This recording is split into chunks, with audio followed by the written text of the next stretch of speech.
In the last video, we talked about measurement and how in the laboratory you don't just have a number. There's always a number plus or minus some type of uncertainty. And we typically, when we're reporting calculations on an exam or on a quiz, we typically drop that plus or minus uncertainty. But all digits of a measured quantity, including the uncertain one, are called significant figures. So if we have a mass of 2.2 grams, we have two significant figures, or two sig figs.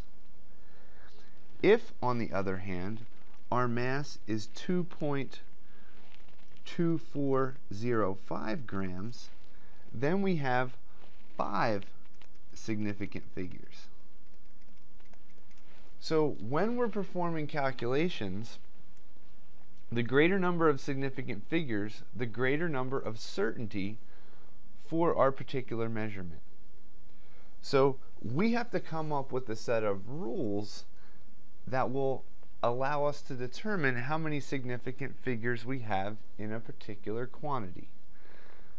The first thing that we're going to consider is that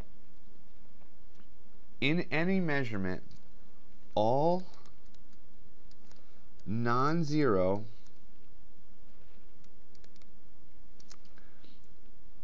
digits are significant. So this will be rule number one. So now we need to then talk about what happens when you have zeros in particular numbers. So this kind of brings up a more complicated scenario. Second rule here is that zeros between non-zero digits are always significant.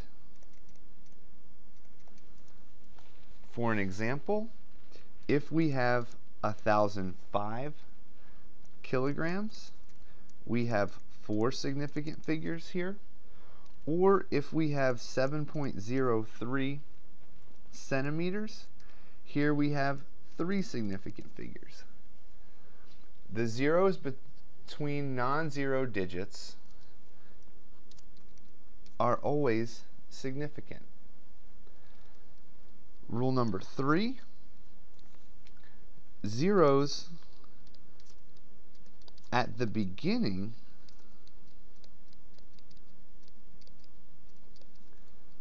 of a number are never significant. Some examples of this are 0.0026 centimeters.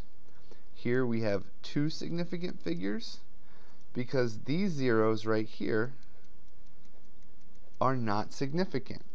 The significant figures that we have here are the 2 and the 6. The fourth rule is that zeros at the end of a number are significant.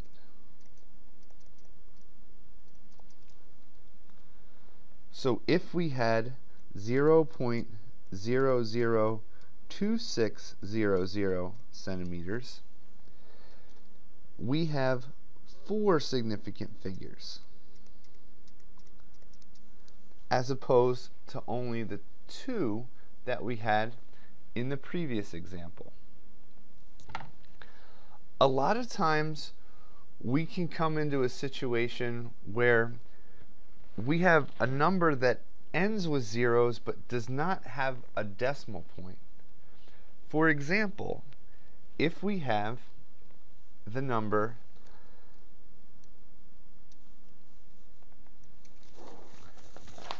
10,000 300 grams. The question is, how many significant figures does this particular number have? Now, what we need to come up with is a convention in order to represent this. And this is where scientific notation comes in. If we have 10,300 grams, we can express this by either having 3, 4, or 5 significant figures. Scientific notation is going to allow us to express it in the exact number of significant figures that we need. For example, if we only had 3 significant figures, this would be written as 1.03 times 10 to the 4th grams. Because this 0 right here between two non-zero digits is going to be significant. So in this case, we have 3 significant figures. If we wanted to express this with 4 significant figures, we would have to write 1.030 times 10 to the 4th grams. Because remember, if a number ends in a 0, that's going to be significant. So this is going to be 4 significant figures. If this were to be expressed in 5 significant figures, we can write it as 1.0300 times 10 to the 4th grams. This gives us a total of 5 significant figures. So if we write it as 10,300, this kind of becomes ambiguous. But each of these 3 examples right here, we have a certain number or a definite number of significant figures, and there's no ambiguity.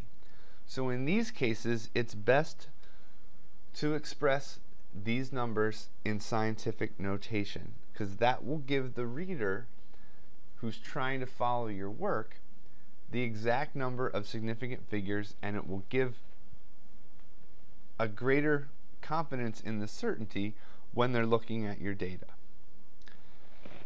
So this kind of gives some general rules of determining the number of significant figures for each individual number.